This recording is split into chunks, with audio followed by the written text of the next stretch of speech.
3 electron है, तो S के पास 2 इलेक्ट्रॉन है और P के पास 3 इलेक्ट्रॉन है, ये एक नाइट्रोजन। दूसरा सेम नाइट्रोजन यूज करते हैं जिसका इलेक्ट्रॉनिक कॉन्फ़िगरेशन रहेगा 2s2, साथ में हम देखेंगे तो ये बन जाएगा 2p3, क्या बन जाएगा 2p3। अब S के पास एक ऑर्बिटल है और P के पास 3 ऑर्बिटल है, सही है। अब S में क्या होगा, 2 इलेक्ट्रॉन्स है और P के पास 3 इलेक्ट्रॉन्स है। यहाँ पे हमारे पास एक नाइट्रोजन है और यहाँ पे मैंने दूसरा नाइट्रोजन लिया। इस नाइट्रोजन के पास एक लोन पेयर है, 3 अनपेयर्ड है। इस nitrogen having 3 unpaired and 1 lone pair. Okay, अब क्या होगा, ये लोन पेयर ये वाला है और ये लोन पेयर ये है। इसको मैं x कंसीडर करता हूँ, इसको मैं y कंसीडर करता हूँ, ये x है और ये y है, सही है। अब क्या होगा, x के पास का एक अनपेयर्ड इलेक्ट्रॉन y के साथ के एक अनपेयर्ड के साथ बॉन्ड बनाएगा, तो ये इसके साथ बॉन्ड बनाएगा। ये बन गया कौन सा बॉन्ड, सिग्मा या पाई, कौन सा, S sigma, S sigma, P sigma, P sigma, S sigma, P sigma, P sigma, P sigma, ठीक है। अब इसके पास एक अनपेयर्ड इलेक्ट्रॉन है, इसके पास एक अनपेयर्ड इलेक्ट्रॉन है, तो ये दोनों के दोनों एक दूसरे के साथ बॉन्ड बनाएंगे। तो यहाँ पे जो बॉन्ड बनेगा वो बॉन्ड इस प्रकार से रहेगा। इसको कौन सा बॉन्ड बोलेंगे, सिग्मा या पाई, पाई। तो पहला जो बॉन्ड बना वो कौन सा था, सिग्मा। दूसरा जो बॉन्ड बना वो पाई। सिग्मा बॉन्ड बना कौन सा, P सिग्मा, P सिग्मा। पाई बना P पाई, P पाई। समझ में आ गया, ओके। इसके पास क्या है, इसके पास क्या है, ये एक अनपेयर्ड, ये दूसरा अनपेयर्ड, सही है। अब क्या करेंगे, ये अनपेयर्ड दूसरे अनपेयर्ड के साथ बॉन्ड बनाएगा। ये कौन सा बॉन्ड रहेगा, पाई बॉन्ड। और ये पाई बॉन्ड यहाँ पे बना है, तो ये कौन सा पाई बॉन्ड रहेगा, P पाई, P पाई। क्या रहेगा, P पाई, P पाई। समझ में आ रहा है यहाँ तक। तो जब ये डाई एटॉमिक बन गया, एक नाइट्रोजन दूसरा नाइट्रोजन कंबाइन करेंगे तो क्या बनेगा, N2। क्या बनेगा, N2। कितने एटम से नाइट्रोजन के, 2।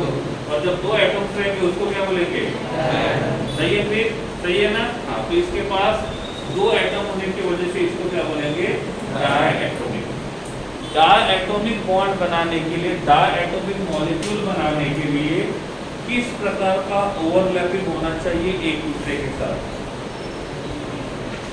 P पाई, P पाई, P पाई, D पाई, P पाई, P पाई।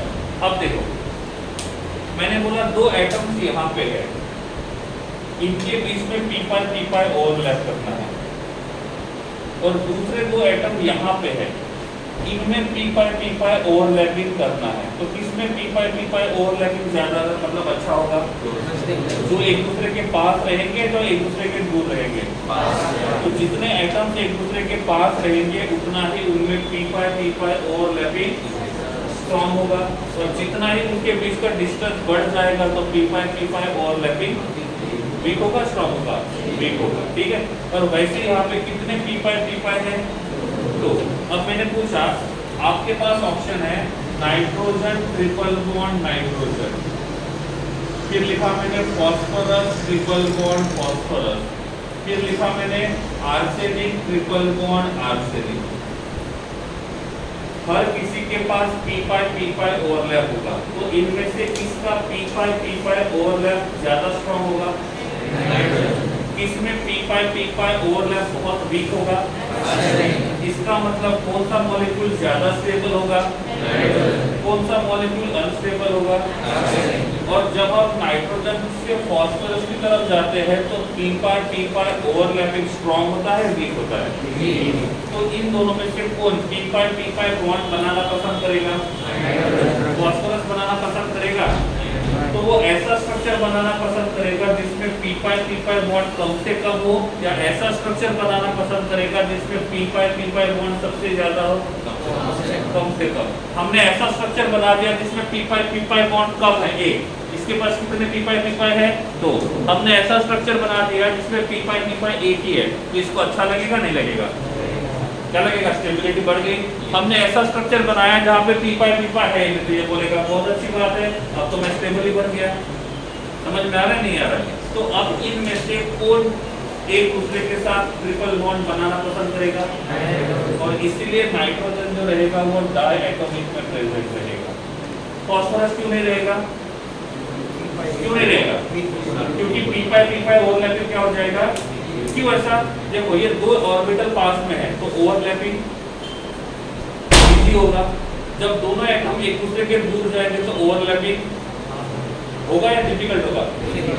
जितना दूर जाएंगे उतना ओवरलैपिंग डिफिकल्ट हो जाएगा, और इसीलिए फास्फोरस जो रहेगा वो p पाई बॉन्ड बनाना पसंद नहीं करेगा।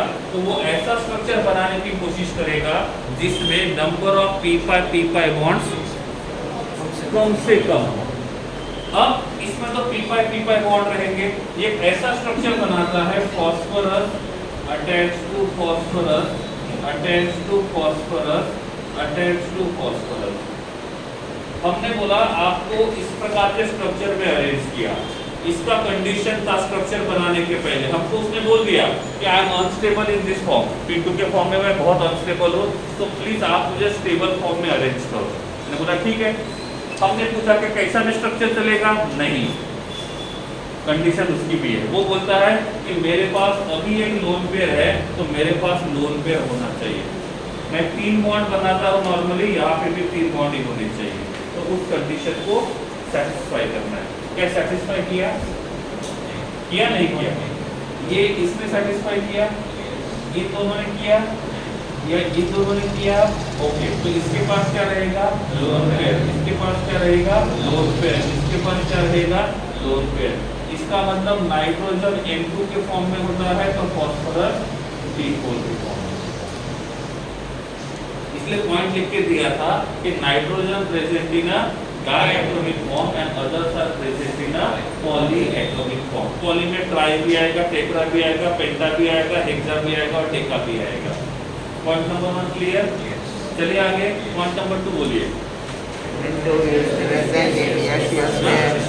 It is present in gaseous state. Okay चलो। हाँ, अब मैंने बोला नाइट्रोजन के पास लोन पेयर है, ठीक है, और फास्फोरस के पास भी लोन पेयर है। इन दोनों में से किसका लोन पेयर, देखो कौन लोन पेयर देगा वो नहीं पूछ रहा हूँ मैं, प्लीज सही ना, कौन लोन पेयर देगा वो नहीं पूछ रहा हूँ मैं ये पूछ रहा हूँ इन दोनों में से किसका लोन पेयर ज्यादा स्ट्रांग होगा? क्यों? क्योंकि उसका फोर्स ऑफ अट्रैक्शन कैसा है? ज्यादा है। तो अब मुझे बताओ, जब यहाँ पे नाइट्रोजन और नाइट्रोजन एक दूसरे के पास आएंगे, यहाँ पे फास्फोरस और फास्फोरस एक दूसरे के पास आएंगे, तो किसके बीच में लड़ाई स्ट्रांग होगी? Compare to. तो अब मुझे बताओ नाइट्रोजन और फास्फोरस में से किसके पार्टिकल एक दूसरे के पास आना पसंद करेंगे? और किसके पार्टिकल एक दूसरे से दूर जाना पसंद करेंगे? अब मैंने पूछा नाइट्रोजन के पार्टिकल एक दूसरे से दूर क्यों गए, तो रीजन क्या होना चाहिए? क्योंकि इसके पास का लोन पेयर और इसके पास का लोन पेयर दोनों के बीच में क्या होगा? रिपल्शन होगा। तो इनमें इंटरमॉलिक्यूलर इंटर पार्टिकल डिस्टेंस ज्यादा होगा कम होगा? अरे पार्टिकल्स एक दूसरे के पास रहेंगे दूर जाएंगे? यहाँ पे पार्टिकल एक दूसरे के पास आएंगे दूर जाएंगे। और सॉलिड में डिस्टेंस बिटवीन द पार्टिकल्स कम होता है और गैस में डिस्टेंस बिटवीन द पार्टिकल ज्यादा होता है। तो किसी ने पूछा नाइट्रोजन गैसीय स्टेट में क्यों है, तो रीजन क्या होना चाहिए? अरे यहाँ पे नाइट्रोजन लिया मतलब मैं यहाँ पे N2 कंसीडर कर रहा हूँ और यहाँ पे भी N2 को ही कंसीडर कर रहा हूँ, because nitrogen present in which form? Which form? Diatomic form. तो यहाँ का एक N2 और यहाँ का एक N2, इन दोनों के बीच का रिपल्शन ज्यादा होने की वजह से ये नाइट्रोजन और नाइट्रोजन के पार्टिकल पास आना पसंद करेंगे या दूर जाना? और जब वो दूर जाएंगे तो कौन से स्टेट में जाएंगे? गैसियस। ठीक है, सेम रीजन ग्रुप नंबर 16 में भी आएगा। सेम रीजन ग्रुप नंबर 16 में भी आएगा। किसमें? O2 and O2। कौन से स्टेट में होता है? बाकी सभी सॉलिड स्टेट में होते हैं। क्यों? क्योंकि ये दोनों जब एक दूसरे के पास आएंगे तो उनके लोन पेयर और लोन पेयर के बीच का रिपल्शन बढ़ेगा, और रिपल्शन बढ़ेगा तो पार्टिकल एक दूसरे के दूर जाएंगे। ठीक है, पॉइंट नंबर 3 बोलो। Inert nature. ठीक है, अब देखो नाइट्रोजन ट्रिपल बॉन्ड नाइट्रोजन कौन से फॉर्म में है? N2। और फास्फोरस कौन से फॉर्म में है? यहाँ पे फास्फोरस के बीच में सिंगल बॉन्ड है, डबल बॉन्ड है? नाइट्रोजन के बीच में। अब मुझे बताओ किसके बीच का बॉन्ड ज्यादा स्ट्रांग है? ये दो नाइट्रोजन के बीच का या दो फास्फोरस के बीच का? इन दोनों को सेपरेट करना इजी रहेगा या इन दोनों को सेपरेट करना इजी रहेगा? फास्फोरस को सेपरेट करना इजी रहेगा। इसका मतलब ये अपना बॉन्ड इजीली तोड़ सकता है, ये अपना बॉन्ड इजीली नहीं तोड़ेगा। इसका मतलब इसका रिएक्टिविटी कम रहेगा। यहाँ पे इनर्ट का मतलब ये नहीं होगा कि नाइट्रोजन कभी रिएक्शन नहीं शो करेगा। यहाँ पे इनर्ट का मतलब होता है नाइट्रोजन नॉर्मल कंडीशन में किसी के साथ रिएक्शन नहीं करेगा। इफ ऐसा होता तो एटमॉस्फेयर में नाइट्रोजन भी प्रेजेंट है, एटमॉस्फेयर में ऑक्सीजन भी प्रेजेंट है, तो ये दोनों एक दूसरे के साथ रिएक्शन करते और यहाँ पे नाइट्रोजन ऑक्साइड मिलता।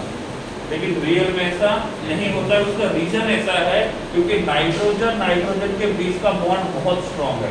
वैसे ही ऑक्सीजन और ऑक्सीजन के बीच का बॉन्ड भी बहुत ज्यादा स्ट्रांग है, तो ये बॉन्ड इजीली नहीं टूटता है और इसीलिए नॉर्मल कंडीशन में ये किसी के साथ रिएक्शन नहीं करते हैं। इन केस हमने कंपेयर किया नाइट्रोजन ट्रिपल बॉन्ड नाइट्रोजन और ऑक्सीजन डबल बॉन्ड ऑक्सीजन, तो किसके बीच का बॉन्ड ज्यादा स्ट्रांग होगा? अरे ट्रिपल बॉन्ड डबल बॉन्ड में से कौन ज्यादा स्ट्रांग होगा? ट्रिपल बॉन्ड स्ट्रांग होगा। इसका मतलब इसको तोड़ने के लिए आपको एनर्जी ज्यादा देनी पड़ेगी और इसको तोड़ने के लिए आपको एनर्जी कम देनी पड़ेगी। समझ में आ रहा है? तो यहाँ पे इनर्ट का मतलब ये नहीं है कि वो कभी रिएक्शन नहीं करेगा। यहाँ पे इनर्ट का मतलब होता है वो नॉर्मल कंडीशन पे रिएक्शन शो नहीं करेगा। पॉइंट नंबर 3 था। पॉइंट नंबर 4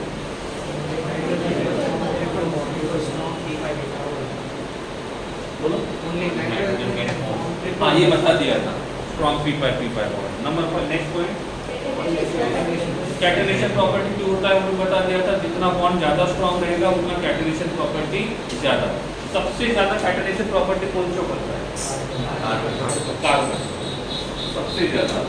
लेकिन ग्रुप नंबर 15 में ग्रुप नंबर 15 में नाइट्रोजन और नाइट्रोजन क्यों? क्योंकि एक नाइट्रोजन दूसरे नाइट्रोजन के पास पाई बॉन्ड इजीली बना सकता है। ठीक है, जितने पॉइंट्स लेके एक बार पढ़ लो, उनमें से कोई बाकी होगा, कोई नहीं समझाया तो बोल दो।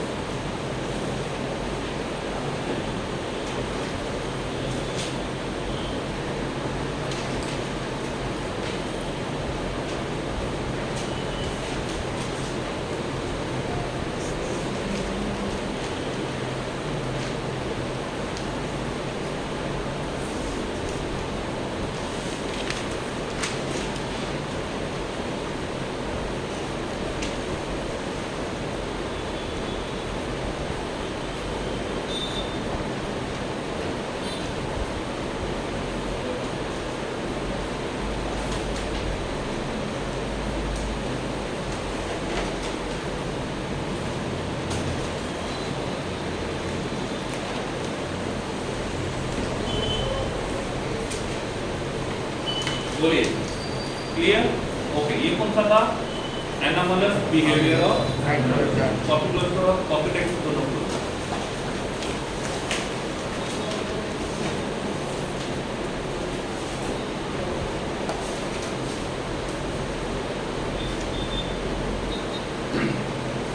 नाइट्रोजन नेचर में कौन से फॉर्म में मिलता है? Any two minerals of nitrogen. Minerals मतलब दो कंबाइंड फॉर्म में मिलते हैं। N2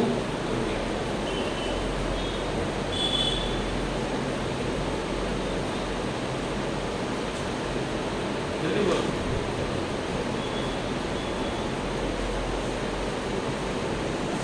बोलो नाइट्रोजन नेचर में कौन से फॉर्म में मिलता है?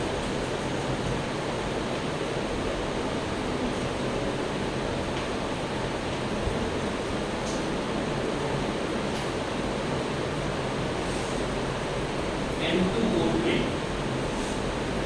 ये नाइट्रोजन का ऑक्सीडेशन होता है। N2O3 में नाइट्रोजन का ऑक्सीडेशन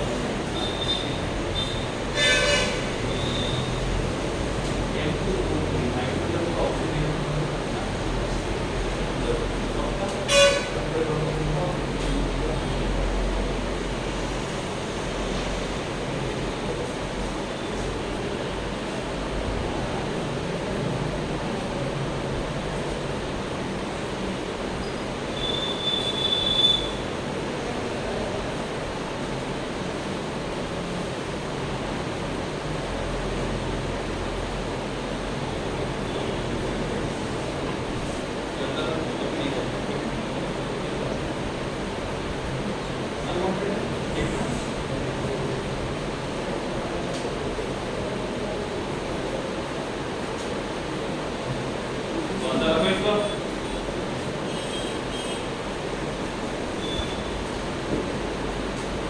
ठीक है। तो ये था एनोमलस बिहेवियर। कोई डाउट मिल गया तो बोलते हैं एनोमलस में।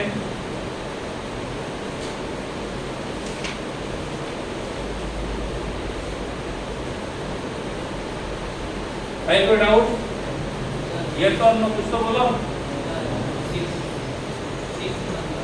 6th वाला पॉइंट बोलो।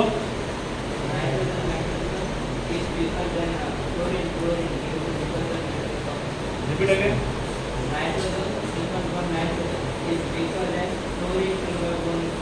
ओके ठीक है, देखो इफ हम साइज के हिसाब से जाते हैं, साइज के हिसाब से तो सब लिथियम से छोटा साइज रहेगा, बेरिलियम से छोटा साइज रहेगा, बोरॉन से छोटा साइज रहेगा, कार्बन से छोटा, नाइट्रोजन से छोटा, ऑक्सीजन से छोटा, क्लोरीन।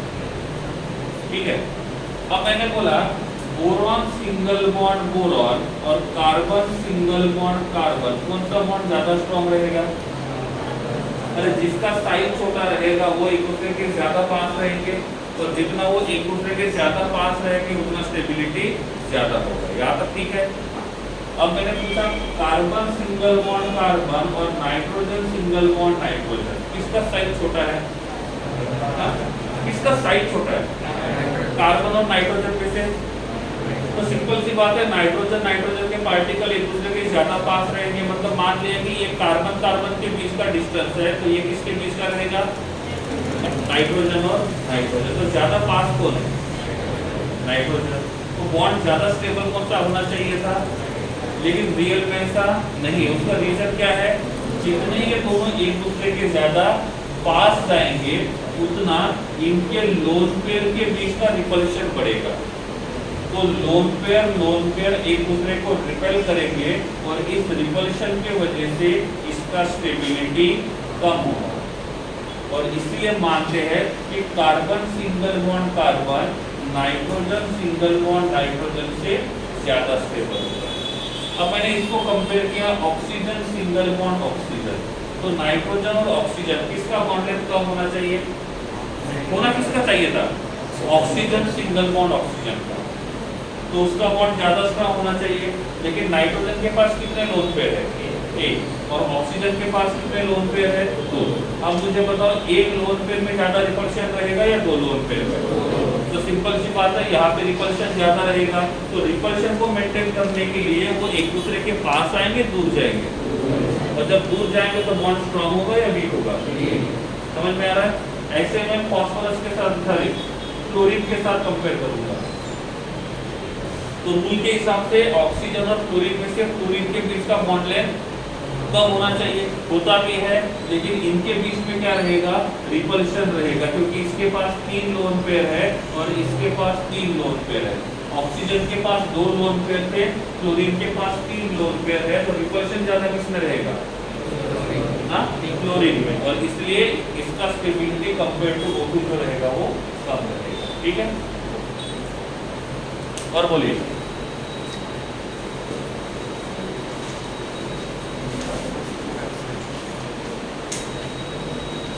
चलिए आगे।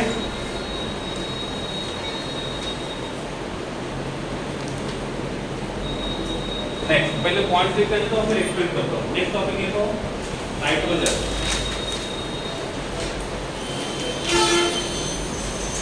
Nitrogen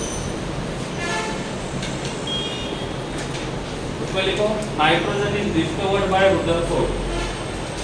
nitrogen is discovered by Rutherford. Nitrogen is discovered by Rutherford.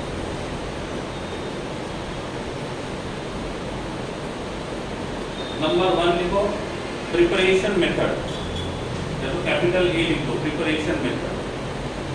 Nitrogen का प्रिपरेशन मेथड, नाइट्रोजन का प्रिपरेशन मेथड कैपिटल ए। ठीक है, इधर जाना।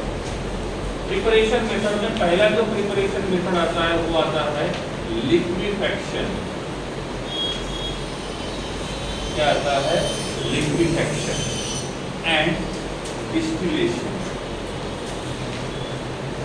फ्रैक्शनल डिस्टिलेशन हो सकता है, ठीक है, कोई फर्क नहीं रहेगा, दोनों सिमिलर ही है। ओके, सबसे पहले ये पढ़ते हैं लिक्विफेक्शन का मतलब क्या होता है। लिक्विफेक्शन का मतलब होता है जो गैसीय स्टेट में प्रेजेंट है उसका टेम्परेचर कम करके उसको कौन से स्टेट में लेके आएंगे, लिक्विड स्टेट में लेके आएंगे, और गैसीय स्टेट से लिक्विड स्टेट में लेके आने का जो प्रोसेस होता है that is called as liquefaction.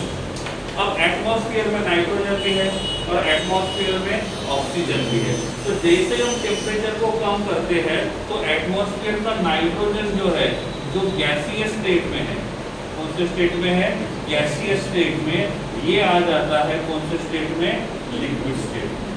लेकिन वो अकेला नहीं आता है, बैठो देखो, ये अकेला नहीं आता है, साथ में ये क्या करता है, जो ऑक्सीजन गैसीय स्टेट में होता है वो ऑक्सीजन भी लिक्विड स्टेट में आता है।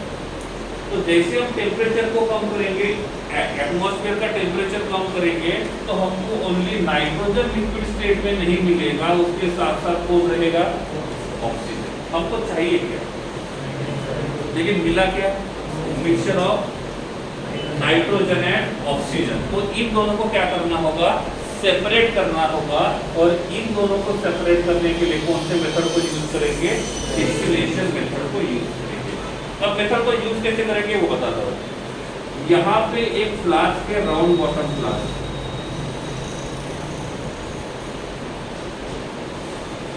यहाँ पे नाइट्रोजन और ऑक्सीजन दोनों को रखा है और दोनों के दोनों लिक्विड स्टेट में है। कौन से स्टेट में, लिक्विड स्टेट में।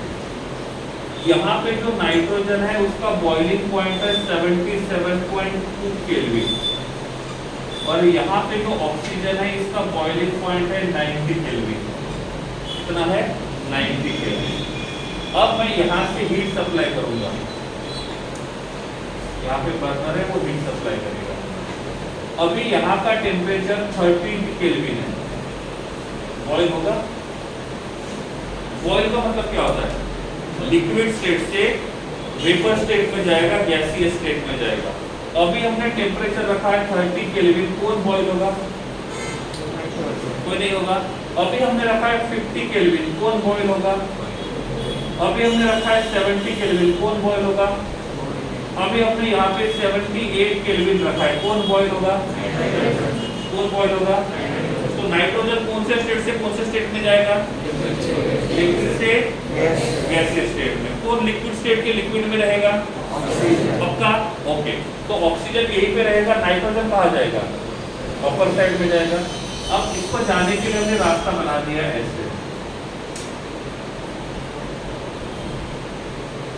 ठीक है। तो बाहर कौन जा रहा है, तो यहाँ कौन होगा, कौन से स्टेट में, यहाँ कौन होगा, कौन से स्टेट में, यहाँ कौन होगा, कौन से स्टेट में। और जैसे नाइट्रोजन यहाँ से बाहर निकलेगा तो यहाँ पे बीकर में आएगा या एटमॉस्फेयर में जाएगा, क्यों एटमॉस्फेयर में जाएगा, गैसीय स्टेट में। हमने क्या किया था, पहले गैस से लिक्विड बनाया था, नाइट्रोजन चाहिए, फिर से नाइट्रोजन एटमॉस्फेयर में चला गया। ऐसा नहीं होना चाहिए, इसलिए यहाँ पे हम यूज करेंगे कंडेंसर। क्या यूज करेंगे, कंडेंसर। कंडेंसर में वाटर होता है और वो वाटर क्या करेगा, यहाँ से जो भी गैस पास होगा उसका टेम्परेचर क्या करेगा, कम करेगा। और जैसे टेम्परेचर कम होगा तो ये जो गैस यहाँ से जा रहा था वो कौन से स्टेट में आएगा, लिक्विड स्टेट में, और वो लिक्विड स्टेट में यहाँ पे हमको मिलेगा। तो जैसे हम 78 केल्विन के ऊपर हीट करेंगे तो आफ्टर सम टाइम यहाँ पे कौन बचेगा और यहाँ पे कौन मिलेगा। तो इस प्रकार से हमने ऑक्सीजन और नाइट्रोजन दोनों के मिक्सचर को सेपरेट किया और उसको हमने यहाँ पे अलग किया, ठीक है। तो ये रहेगा हमारा पहला preparation method, that is called as liquefaction and distillation, ठीक है। डिस्टिलेशन, फ्रैक्चर डिस्टिलेशन दोनों सेम है। डिस्टिलेशन में ये वाला जो रॉड होता है वो स्ट्रेट होता है, और फ्रैक्शन में ऐसे हर्डल्स होते हैं यहाँ पे ऐसे। तो पहले वो पास जाएगा या अब, पहले, ठीक है। तो कुछ नहीं, उसका स्पीड कम करने के लिए ही यहाँ पे फ्रैक्चर डिस्टिलेशन को यूज किया जाता है, और ये है लिक्विफैक्शन एंड डिस्टिलेशन। ठीक है, जो समझा है 1 मिनट में तो लिख लेना।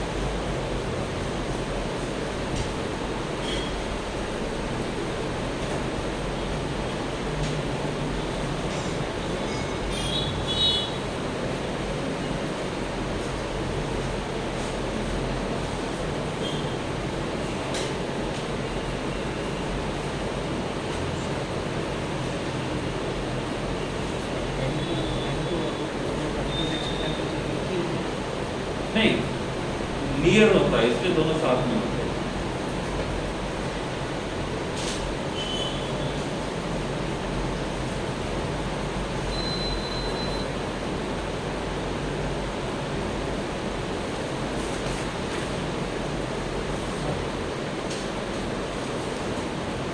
इसमें आपने वो N2 क्लोरीन कर दिया तो फॉस्फोरस में वही होगा। ठीक है, चलो इधर ध्यान। इसको बोलते हैं इंडस्ट्रियल मेथड, इसको बोलते हैं इंडस्ट्रियल मेथड, और इसको बोलते हैं हम लोग लेबोरेटरी मेथड। ठीक है, लैब में हम लोग बना सकते हैं। ये कौन है? अमोनियम क्लोराइड का रिएक्शन Na2 के साथ करेंगे तो N2 मिलेगा, H2O मिलेगा और NaCl मिलेगा। नाइट्रोजन गैस को प्रिपेयर कर लिया। ठीक है, इसका नाम क्या है?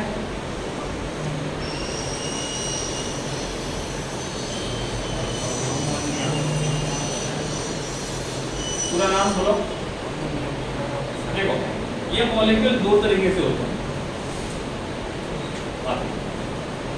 SiO4-, इसको क्या बोला था? सिलिकेट। क्या बोला था?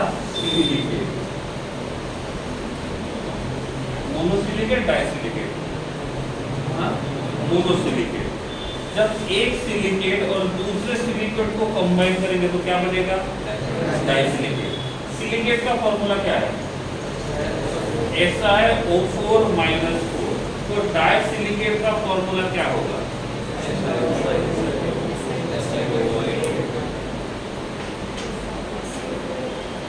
थोड़ा लाउड लिखो, सुना।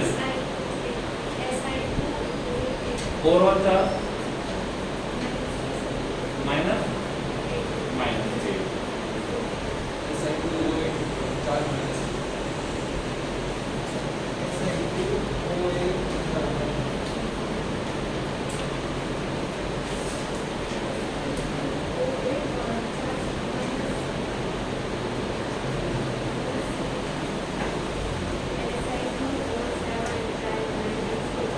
वेरी गुड, ये आंसर मुझे पसंद आया। चलो बैठो। ठीक है, मैंने आपको टेक्स्ट वाला एग्जांपल दिया था उस टाइम पे। मैंने बोला था ये जो है ये है SiO4, 4 कॉर्नर मतलब 4 ऑक्सीजन, और हर ऑक्सीजन पे -1 चार्ज है।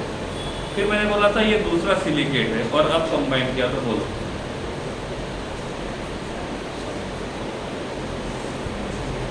कितने कॉर्नर है? अरे ऑक्सीजन कितने रहेंगे? 7। चार्ज कितना रहेगा? इसके ऊपर कितना है? -1 -1 -1 कितना हो गया?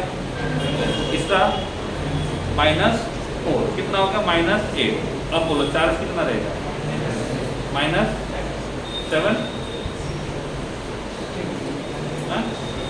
अरे ये इस ऑक्सीजन पे चार्ज रहेगा?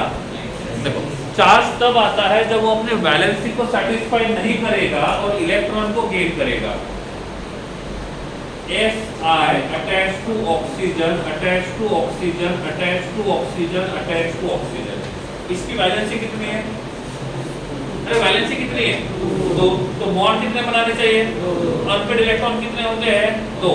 बॉन्ड कितना बनाया?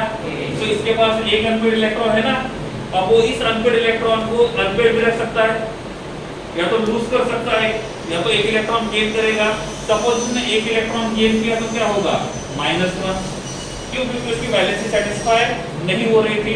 इसके ऊपर चार्ज कौन सा आएगा? -1। ये कौन सा रहेगा? -1। ये कौन सा रहेगा? -1। तो ओवरऑल चार्ज कितना आया? जब ऐसे ही दूसरे सिलिकेट को कंबाइन करेंगे तो क्या होगा?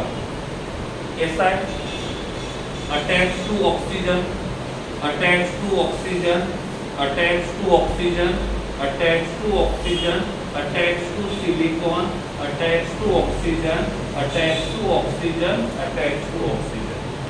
टोटल कितने ऑक्सीजन है? अब बोलो 7 में से कितने ऑक्सीजन ने अपनी वैलेंसी सेटिस्फाई कर ली है? एक ने। कितने ने नहीं की? तो उनके पास क्या होगा? एक अनपेड इलेक्ट्रॉन।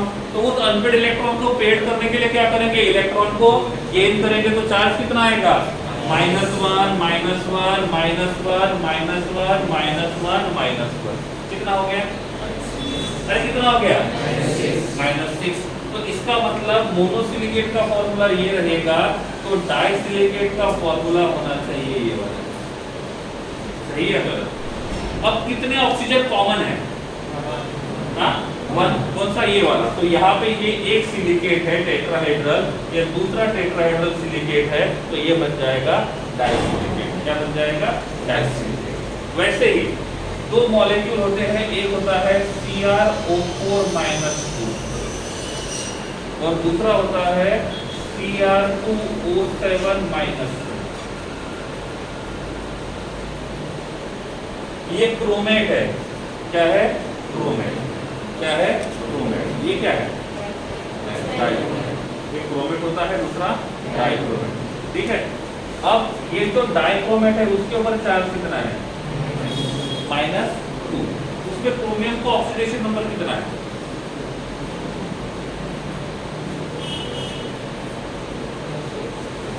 प्लस। अरे एक ऑक्सीजन का -2, 7 का राइट साइड में गया, माइनस कितना बचा? +12 डिवाइडेड बाय 2 कितना होगा? +3। तो यहाँ पे इसका ऑक्सीडेशन नंबर कितना होगा? +3। यहाँ पे इसका ऑक्सीडेशन नंबर कितना है? हाँ कितना है? +3। तो दोनों का ऑक्सीडेशन नंबर जो रहेगा वो सेम है। एक क्रोमेट फॉर्म में है, दूसरा डाइक्रोमेट फॉर्म में है। ये मॉलिक्यूल इलेक्ट्रिकली न्यूट्रल है कि नहीं है? अरे है कि नहीं है? अरे सिंपल क्वेश्चन है, कोई बड़ा दिमाग नहीं लगाना है। यही देखना है इसके ऊपर चार्ज है कि नहीं है। है चार्ज? कौन सा चार्ज है? इसका मतलब ये इलेक्ट्रिकली न्यूट्रल है कि नहीं है? इसको इलेक्ट्रिकली न्यूट्रल करना है तो क्या करना पड़ेगा? 2 प्लस को ऐड करना पड़ेगा। अब मैंने बोला मेरे पास 2 प्लस एक के ऊपर नहीं है, एक प्लस वाला है, तो क्या करेंगे? मैंने बोला मेरे पास Na प्लस है, तो क्या करेंगे? 2 Na लगाएंगे। तो इसका नाम क्या है? डाइक्रोमेट को स्टेबलाइज कौन करेगा? तो इसका नाम क्या बनेगा? Sodium dichromate. सपोज मैंने बोला मेरे पास K प्लस है, तो क्या बोलूंगा? यूज कर सकते हैं ना इसको भी। क्या मैं यहाँ पे कैल्शियम को यूज कर सकता हूँ? कर सकता हूँ। अरे हाँ या नहीं? कितने यूज करने पड़ेंगे? तो इसका नाम क्या बनेगा? सही है गलत? क्या मैं यहाँ पे Cl- को यूज कर सकता हूँ? क्यों नहीं कर सकता? क्योंकि यहाँ पे भी नेगेटिव चार्ज है, यहाँ पे भी नेगेटिव चार्ज है। हमको नेगेटिव चार्ज नहीं चाहिए, कौन चाहिए? पॉजिटिव चार्ज चाहिए। समझ में आ रहा है? तो Cl- को यूज करेंगे? नहीं करेंगे। क्या मैं NH3 को यूज करूँ? क्या बोलते हैं NH3 को हम लोग इंग्लिश में? अमोनिया। अमोनिया को यूज कर सकते हैं? क्यों नहीं कर सकते हैं? चार्ज कौन सा है? तो हमको कौन सा चाहिए? और यहाँ पे है कोई चार्ज? हमारे किसी काम का नहीं है। थाली में रोटी है, सब्जी नहीं है, तो बाजू वाले से सब्जी वाला जा रहा है, बुलाएंगे? नहीं बुलाएंगे। सब्जी वाला नहीं, रोटी वाला जा रहा है, बोलेंगे और डाल। जरूरत किसकी है? तो किसको बुलाएंगे? सिंपल सी बात है, कॉमन सेंस, नॉनसेंस। हाँ, तो ये -2 चार्ज है, तो स्टेबलाइज करने के लिए +2 होना चाहिए। अब मैंने अमोनिया के जगह इसका दूसरा भाई यूज किया अमोनियम। ये चल सकता है? कितने यूज करने होंगे? तो इसका नाम क्या बनेगा? हो गया। तो ये है अमोनियम डाइब्रोमेट। इसका डिकम्पोजिशन करेंगे तो हमको मिलेगा N2Cr2O3 और H2O, पानी मिलेगा, पी लेना वाला। ठंडा रहेगा तो ठीक है, गर्म रहेगा तो नहीं पिएगा। हो गया। अब ये NCERT का रिएक्शन है। अब JEE ये तो नहीं पूछेंगे राइट ऑफ द रिएक्शन, इसके ऊपर क्वेश्चन क्या बनेगा? ये इससे नाइट्रोजन बना सकते हैं कि नहीं बना सकते? हाँ? नहीं। क्वेश्चन ये पूछा जाएगा कि इस रिएक्शन में यहां पे जो क्रोमियम है इसका ऑक्सीडेशन हुआ कि रिडक्शन हुआ? या तो ये पूछा जाएगा ये ऑक्सीडाइजिंग एजेंट का काम करेगा या रिड्यूसिंग एजेंट का काम करेगा। इधर देखो मेरी तरफ, आंसर देना है, पिक्चर नहीं है। थिएटर खोलने के लिए टाइम है, अभी तो OTT पे देख लेना या तो टेलीग्राम।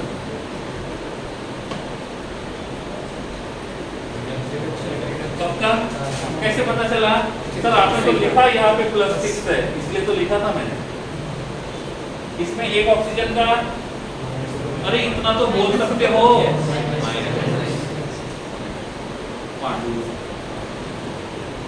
एक ऑक्सीजन का -2, 3 का -6, राइट साइड लिया डिवाइडेड बाय कितना आएगा? अब आपको तो समझ में आता है, ये मैथ्स वाले हो। +6 से +3 हुआ, इंक्रीज हुआ डिक्रीज हुआ? इसका मतलब ऑक्सीडेशन नंबर कम हुआ बढ़ गया? मतलब रिडक्शन हुआ ऑक्सीडेशन हुआ? और जिसका रिडक्शन होता है उसको क्या बोलते हैं?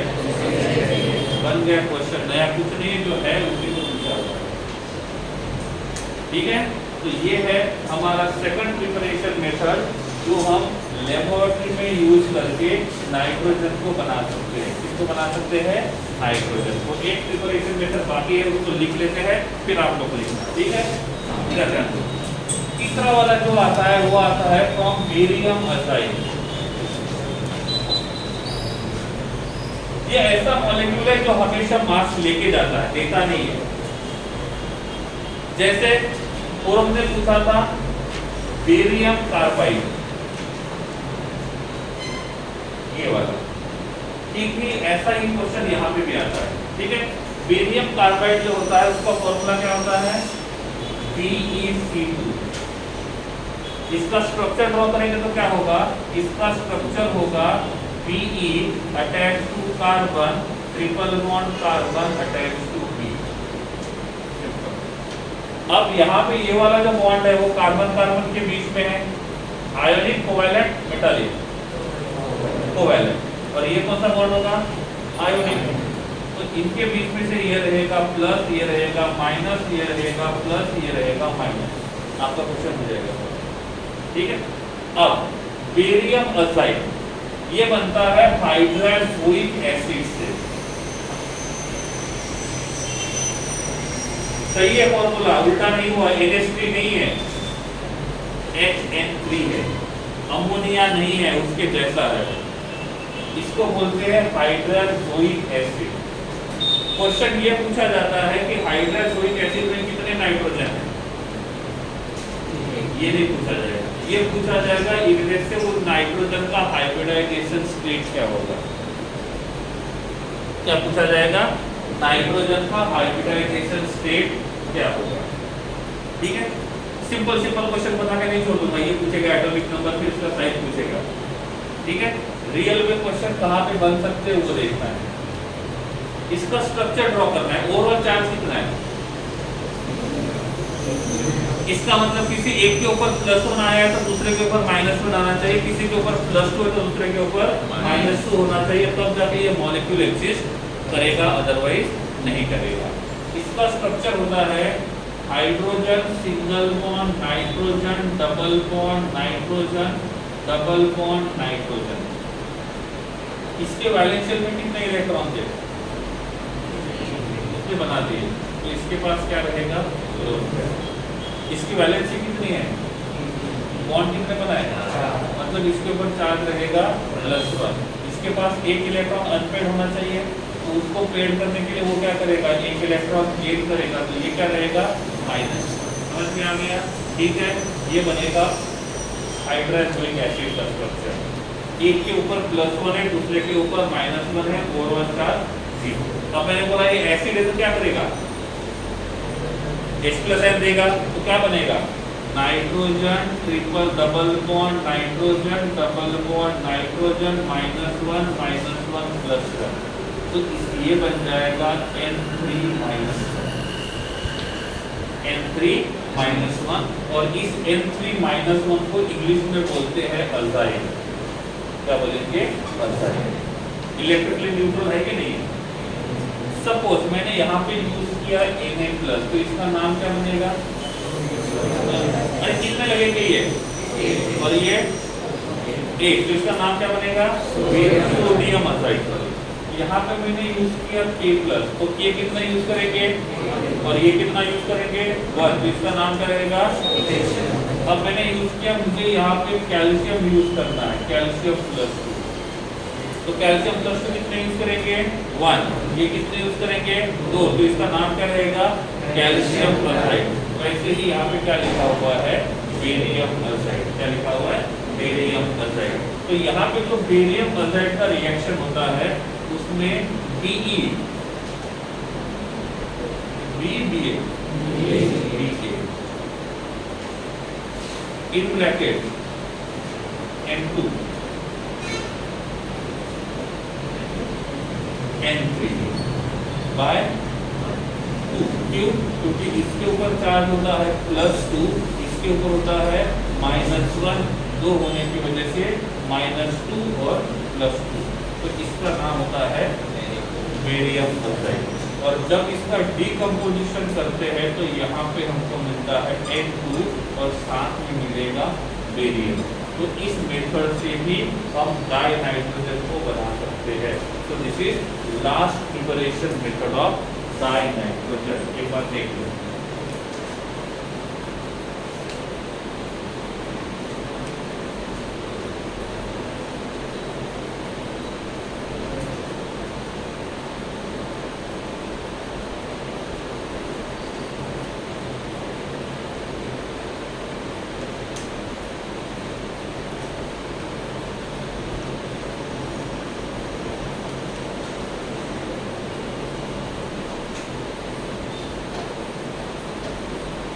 done? Write up quickly.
Okay, next physical properties.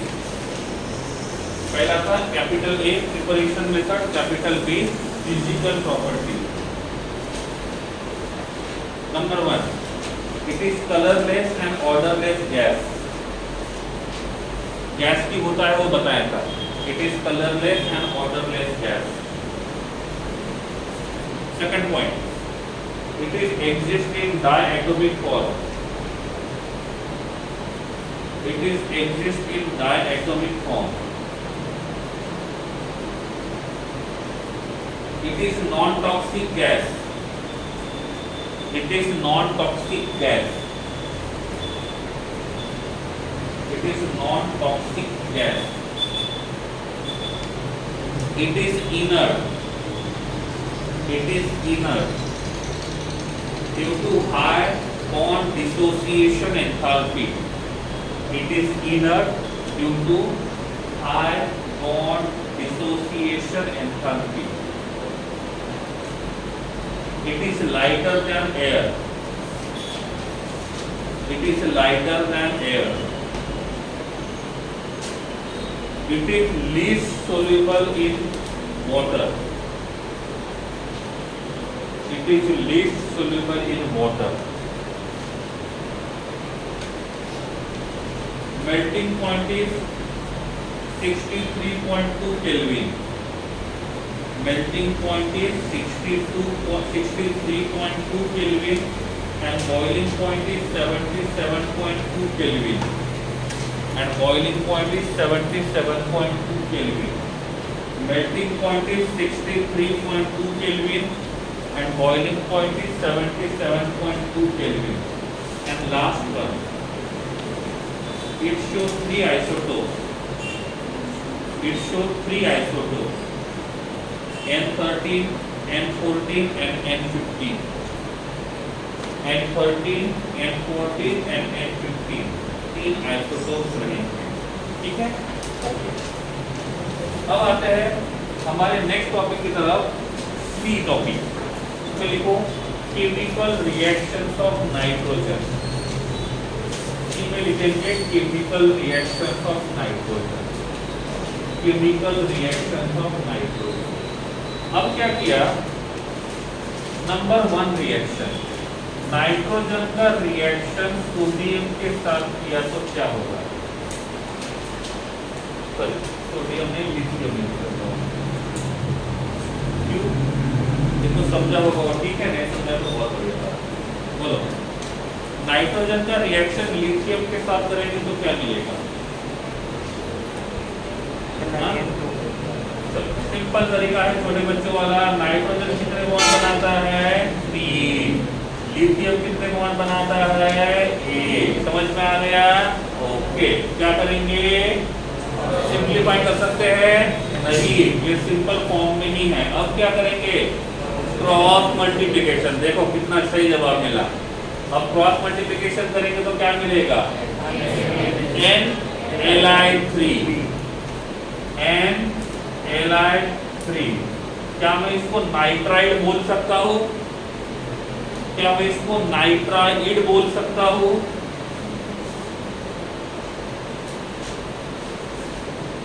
अरे नाइट्राइड हाँ या नहीं, वो तो बोलो. Yes. लिखा होने जरूरी नहीं, बोलना ही चाहिए. पूछ रहा हूँ, क्वेश्चन है मेरा. क्या मैं इसको नाइट्राइड बोलूं या नहीं? ओके. फ्लैशबैक में जाते हैं. बाइनरी मॉलिक्यूल याद आया? क्या होता है बाइनरी का मतलब? जिसमें 2 टाइप के एटम्स होते हैं. इसमें कितने टाइप के एटम्स हैं? 2 में से एक हाइड्रोजन होगा तो हाइड्राइड. 2 में से एक ऑक्सीजन रहेगा तो, 2 में से एक हैलोजन रहेगा तो, 2 में से एक कार्बन रहेगा तो, और 2 में से एक नाइट्रोजन रहेगा तो. इतना तो पता है आपको. मैं तो पूछा ही कि इसको नाइट्राइड बोलेंगे कि नहीं बोलेंगे? बोलेंगे. कौन सा नाइट्राइड? Very good. ये आंसर बहुत बढ़िया था. N2 का रिएक्शन कैल्शियम के साथ करेंगे.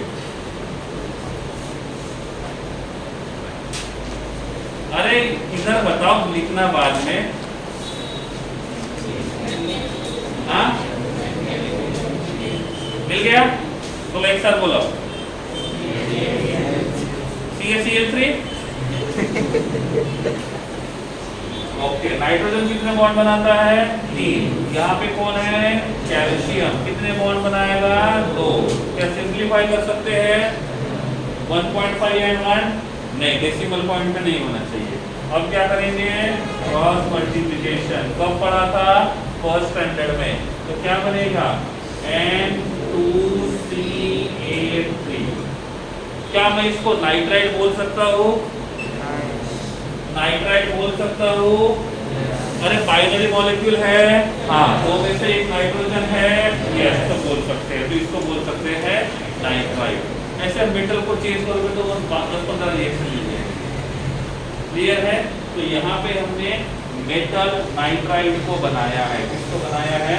मेटल नाइट्राइड को। एक रिएक्शन यहाँ पे है, EaC2 का रिएक्शन N2 के साथ करते हैं तो यहाँ मिलता है CaNCl। इधर ध्यान दो, पहले लिखना शुरू करते हैं, ठीक है। CaC2 कैल्शियम कार्बाइड, जैसे मैंने यहाँ पे ये बेरिलियम कार्बाइड बनाया था वैसे ही कैल्शियम कार्बाइड। इसका स्ट्रक्चर होता है calcium attach to carbon, triple bond carbon attach to single bond. Nitrogen का स्ट्रक्चर बताने की जरूरत नहीं है। इसमें calcium double bond nitrogen, double bond carbon, double bond nitrogen. इसके ऊपर चार्ज आएगा, इसके ऊपर, इसके ऊपर चार्ज आएगा +1, इसके ऊपर -1, दोनों मिलाएंगे तो क्या बनेगा? न्यूट्रल। क्या बोलेंगे? न्यूट्रल। और इसको बोलते हैं नाइट्रोलाइन। क्या बोलते हैं? नाइट्रोलाइन। क्या बोलेंगे? नाइट्रोलाइन। और नाइट्रोलाइन का दूसरा नाम आता है कैल्शियम साइनामाइड। सब कुछ टेक्स्ट में होगा शायद। इसका दूसरा नाम आता है कैल्शियम साइनामाइड। लिखोगे तो भी चलेगा, नाइट्रोलाइन लिखेंगे तो भी चलेगा। तो these are some chemical reactions of nitrogen. अब लिख सकते हैं।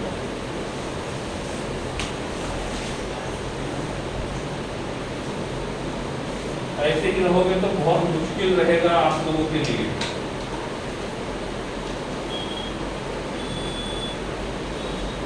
ये मान के चलोगे कि अगले साल भी बोर्ड का एग्जाम कैंसिल होगा तो जरूरी नहीं है।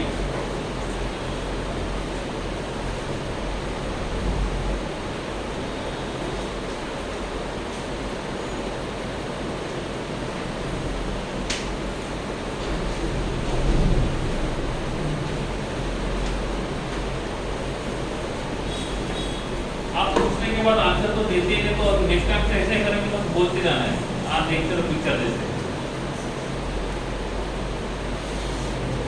क्यों? मिस्टर प्रियांश, मिस्टर राज,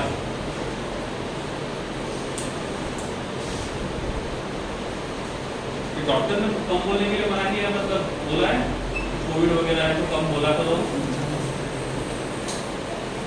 तो व्रत लिया है सर। अब चाहे कुछ बोलो, अपना हाथ काट लो, लेकिन हम कुछ नहीं बोलेंगे, हाथ कट जाए ये भी नहीं बोलेंगे। क्यों तपन? बंद करो।